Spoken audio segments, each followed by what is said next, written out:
Hello everyone! Today I'm excited to share with you a 2D shader package designed specifically for Unity. This package includes 25 shaders made for 2D games, and each shader can be applied to both sprites and UI.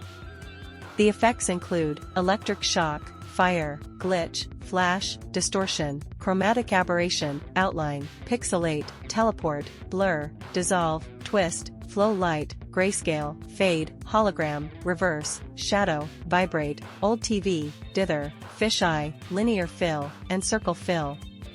It's very easy to use. Each shader comes with multiple adjustable parameters, allowing you to create many different variations. Whether you're working with sprites or UI, there's always an effect that will suit your game. The package supports URP, HDRP, and the built-in render pipeline, and works seamlessly across Android, iOS, Windows, and other platforms. I placed the purchase link in the video description and in the pinned comment.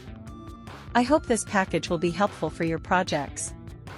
Finally, don't forget to like this video and subscribe to my channel.